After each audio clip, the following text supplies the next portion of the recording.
నింపలేదు కాబట్టి మిగిలినాయి. నీళ్లు నింపితే అది ఉంటుందా ఊడుతుందా ఏమైద్దో తెలుస్తుంది. నీళ్లు లేకుంటే మన ఇంటి మీద నీళ్ళ ట్యాంక్ ఉంటే అది ఒకవేళ కారుతుంటే పగిలేటట్టుంటే మనం నీళ్లు తీసేస్తే అది అట్లా కొంతకాలం కనిపిస్తుంది. నీళ్లు నింపితే 2 రోజులకు అది కూలిపోతుంది. సేమ్ ఈరోజు మేడిగడ్డ బ్యారేజ్ కానీ సుందిళ్ళ కానీ అన్నారంలో నీళ్లు నింపలేదు. నీళ్లు నింపితే పెను ప్రమాదం పొంచి ఉన్నది. నీళ్లు నింపినామంటే అంత కొట్టుకపోతుంది. ఈరోజు నీళ్లు లేకుంటే ఎండబెట్టినాం కాబట్టి అది అట్లా నిలబడి ఉన్నది. అది ఏ క్షణమైనా కుప్పగూలడానికి సిద్ధంగా ఉంది. మీరే కళ్ళతో చూసినారు. మేడిగడ్డ బ్యారేజు 1.5 మీటర్ దాదాపుగా 5 ఫీట్లు భూమిలోకి కుంగిపోయింది. ఇది మేం చెప్పడం లేదు, సాంకేతిక నిపుణులు చెప్తున్నారు. కళ్ళకు కట్టినట్టుగా పగుళ్ళు కనిపిస్తున్నాయి. కాంక్రీట్ స్ట్రక్చర్స్ అంత వర్టికల్గా క్రాక్స్ వచ్చి ఉంటే దాని ఒక చిన్న సంఘటన కింద ముఖ్యమంత్రి గారు మాజీ ముఖ్యమంత్రి గారు మాట్లాడుతున్నారు అని అంటే అసలు చంద్రశేఖరరావు గారి ఆలోచన చేసిన తప్పిదాలను కప్పిపుచ్చుకోవడానికి చేస్తున్న ప్రయత్నము ఈరోజు తెలంగాణ సమాజం అంతా గమనించాల్సిన అవసరం ఉన్నది. అందుకే చంద్రశేఖరరావు గారు దయచేసి రేపటి శాసనసభ సమావేశాలకు మీరు హాజరు కండి. శాసనసభ సమావేశాలలో బడ్జెట్తో పాటు సాగునీటి పారుదల శాఖ మంత్రి ఉత్తమ్ కుమార్ రెడ్డి గారు ప్రవేశపెట్టే శ్వేతపత్రము సాగునీటి ప్రాజెక్టుల మీద మీరు చర్చలో పాల్గొనండి. మీరు ఆ చర్చలో శాసనసభలో మీ అనుభవాన్నంతా రంగరించి కృష్ణానది జలాల మీద నిర్మించిన ప్రాజెక్టులను ఏ విధంగా మనం కాపాడుకోవాలి, కేంద్ర ప్రభుత్వం కొట్లాడాలనో మీ అనుభవాన్నంతా ఉపయోగించి సూచనలు ఇవ్వండి. అదేవిధంగా 1000 కోట్ల దోపిడీ జరిగిన కాళేశ్వరం ప్రాజెక్టులు ఈరోజు ఎల్ఎన్టీ సంస్థను బ్లాక్ లిస్ట్ చేయాలనా వద్దా, ఎల్ఎన్టీ సంస్థ నిర్మాణం చేయకుంటేనే పూర్తయినట్టు సర్టిఫికెట్ పొందడాన్ని సర్టిఫికెట్ ఇచ్చిన అధికారులను శిక్షించాలనా లేదా, మీ వైఖరి ఏంది? కాళేశ్వరం ప్రాజెక్టు మీద జరిగిన అవకతవకల మీద నీ పార్టీ వైఖరి, మాజీ ముఖ్యమంత్రిగా సాగునీటి పారుదల శాఖ మంత్రిగా మీది హరీష్ రావు గారి వైఖరి శాసనసభ ద్వారా తెలంగాణ సమాజానికి దేశ ప్రజలకు చెప్పాల్సిన బాధ్యత మీ మీద ఉన్నది. ఈరోజు మీరు నల్గొండలో మాట్లాడిన మాటలు చూస్తే నాకు కాలు ఇరిగిపోయినా చేత కాకపోయినా నేను సభకు వచ్చినా మీకోసం వచ్చినా అని అంటున్నావు. నువ్వు వాళ్ళ కోసం ఎన్నడూ రాలే, వాళ్ళ కోసం వచ్చే లక్షణమే నీకు లేదు. ఎందుకంటే ఎంతోమంది పిల్లలు చచ్చిపోతే, ఎంతోమంది ఆత్మహత్యలు చేసుకుంటే, ఎంతోమంది గొప్ప వ్యక్తులు చనిపోతే కూడా చూడని వ్యక్తివి నువ్వు. ఈరోజు నీ కుర్సీ పోయింది కాబట్టి ఆ కుర్సీని ఎత్తుక్కుంటా మళ్ళీ నల్గొండకి వెళ్ళావు. ఎందుకంటే ఖమ్మము, నల్గొండ, మహబూబ్నగర్లో 36 సీట్లు ఉన్నాయి.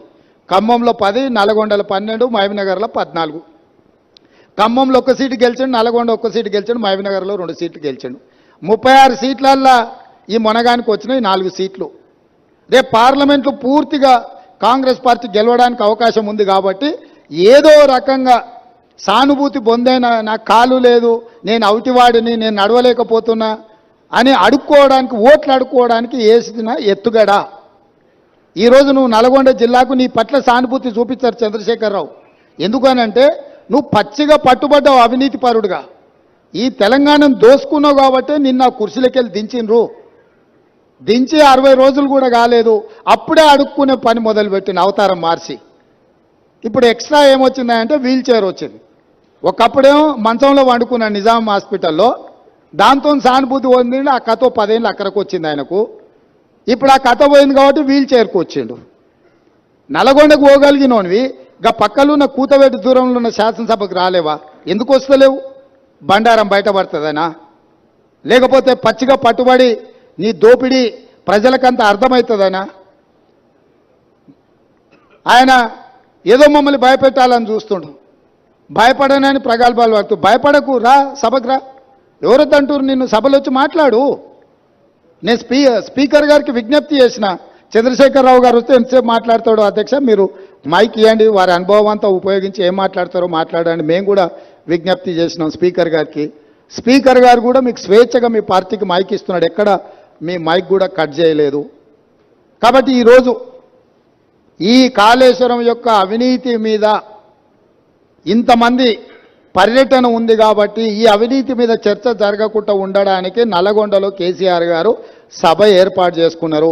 నల్గొండ జిల్లాలో మనుషులు దొరక్కపోతే పాత ఉమ్మడి మహబూబ్నగర్ జిల్లాలో కల్వకుర్తి నుంచి బస్సులు పెట్టి జనాలను దొలకపోయారా? బస్సులు 100 ఉన్నాయి, మంది 10 మంది ఊరు. నీ ఏషం అట్లుంది చంద్రశేఖరరావు. కాబట్టి ఇంత ఓపికగా ఇక్కడికి వచ్చి ఈ వాస్తవాలను చూసి అధికారులు ఇచ్చిన వివరాలు కానీ ప్రతిపక్ష పార్టీగా మేము చెబుతున్న విషయాలను కానీ మీరందరూ ఒక బేరీజు వేసుకొని చంద్రశేఖరరావు గారి యొక్క కుట్రలను కుతంత్రాలను తిప్పికొట్టాల్సిన బాధ్యత తెలంగాణ సమాజం మీద ఉన్నది. కవులు, కళాకారులు, మేధావులు అందరూ కూడా కాళేశ్వరానికి రండి. ఒకప్పుడు కాళేశ్వరం ప్రాజెక్టు కట్టినప్పుడు ప్రారంభోత్సవానికి జగన్మోహన్ రెడ్డి గారిని పిలిచిండ్రు, ఫడ్నవీస్ గారిని పిలిచిండ్రు, గ్రామాల నుంచి బస్సులు పెట్టి వేలాది మందిని తరలించండి ఇక్కడికి. మరి ఇవాళ అదే కాళేశ్వరం చూడడానికి ప్రతిపక్షాలను తెస్తే ఒక్క టీఆర్ఎస్ ఆయన కూడా పత్తకలేడు. మీరు అద్భుతం కట్టినప్పుడు ఈ అద్భుతాన్ని చెప్పుకోవడానికి మీకు మంచి అవకాశం కదా. ఈ అద్భుతాన్ని చూడడానికి చూపించడానికి మీరు రావచ్చు కదా. మర్చిపోయినా, కరెక్టే. పొద్దున వచ్చేటప్పుడు చెప్పినాం, అయ్యా మీకు ఏదైనా ఇబ్బంది ఉంటే హెలికాప్టర్ కూడా ఉన్నది, దాంట్లో రాని మేము బై రోడ్ పోతున్నాం, మీకోసం హెలికాప్టర్ సిద్ధంగా పెట్టినామని. ఆయన ఇప్పుడు చెప్తున్నాం మేము కూడా పోతాం తర్వాత అని. ఏడిపోతావా? కాళేశ్వరం కాదు, కాశీకి పోవాలి నువ్వు. ఇంకా బిచ్చం ఎత్తుకోవడానికి ఇంకా నీకు మిగిలింది అది ఒకటే. కాశీకి పోయి సన్యాసం పుచ్చుకోవాల్సిందే చంద్రశేఖరరావు నువ్వు. సరే, ఇక ఆయన చీకటి మిత్రుడు. బీజేపీ వాళ్ళు కూడా ఎవరు రాలే ఇప్పటి వరకు. కేసీఆర్ అవినీతి మీద గొప్ప గొప్ప మాటలు మాట్లాడిన కిషన్ రెడ్డి గారు వాళ్ళ ఎమ్మెల్యేలు రాకుండా అడ్డుకున్నాడు. మీరు పొత్తు పెట్టుకుంటే పొత్తు పెట్టుకోండి, ఎవరో అన్నారు. ఎన్ని రోజులు చీకట్లో పొత్తు పెట్టుకుంటారు? రాబోయే పార్లమెంట్ ఎన్నికలలో మీ పొత్తు సంగతి ప్రజలకు ఎట్లాగో చెప్పాల్సే వస్తుంది. ఈరోజు ఎంతసేపు ఉన్నా జ్యుడిషియల్ ఎంక్వైరీ వద్దు, మా చేతికి రాని. ఎందుకంటే మీ చేతికి ఇస్తే మీరు వాళ్ళు కలిసి కూర్చొని మాట్లాడుకుంటారు చీకట్ల. బీజేపీ వాళ్ళు వస్తారని మేము ఆశించినాం. ఎందుకంటే ఇంతకాలం కేసీఆర్ అవినీతి మీద సిబిఐ కేసులపై చెప్పారు, కేసీఆర్ అవినీతిని తేల్చాలి అని అన్నారు. మరి కేసీఆర్ అవినీతిని తేల్చే అవకాశం వస్తే బీజేపీ ఎమ్మెల్యేలు ఎందుకు రాలేదు? సిపిఐ వచ్చింది, ఎంఐఎం వచ్చింది, బీజేపీ వాళ్ళు ఎందుకు రాలే? ఇవాళ రానోళ్ళు ఇద్దరే, బీఆర్ఎస్, బీజేపీ. మీ ఇద్దరు వైఖరి ఒకటేనా? మీరిద్దరు ఒకే రకంగా ఆలోచన చేస్తురా? మీరిద్దరు కలిసే ఈ విషయంలో ఒకే రకమైన విధానంతో ఉన్నారా? ఈరోజు బీజేపీ ఇది ప్రభుత్వ అధికారిక కార్యక్రమం, శాసనసభలో స్పీకర్ అనుమతితో ఏర్పాటు చేసిన కార్యక్రమం. ఇది కాంగ్రెస్ పార్టీ కార్యక్రమం కాదు. మాతో భిన్నాభిప్రాయాలు ఉండేవాళ్ళు కూడా ఇక్కడికి రావచ్చు. మా అభిప్రాయాలతో ఏకీభవించే వాళ్ళనే పిలవలే మేము. మా అభిప్రాయాలతో విభేదించే వాళ్ళని కూడా వాస్తవాలను చూడడానికి ఈరోజు ఇక్కడికి ఆహ్వానించినాము. కాబట్టి ఇప్పటికైనా బీజేపీ తమ వైఖరిని స్పష్టం చేయాలి. మీరు చంద్రశేఖరరావు గారి అవినీతిని కాపాడడానికి ఏమైనా ప్రయత్నం చేస్తారా? లేకపోతే చంద్రశేఖరరావును శాసనసభలో నిలదీసి జరిగిన అవినీతి మీద చర్యలు తీసుకోవడానికి రాష్ట్ర ప్రభుత్వానికి సహకరిస్తారా? మీ వైఖరి కూడా స్పష్టంగా చెప్పాల్సిందిగా బీజేపీని మేము డిమాండ్ చేస్తున్నాం.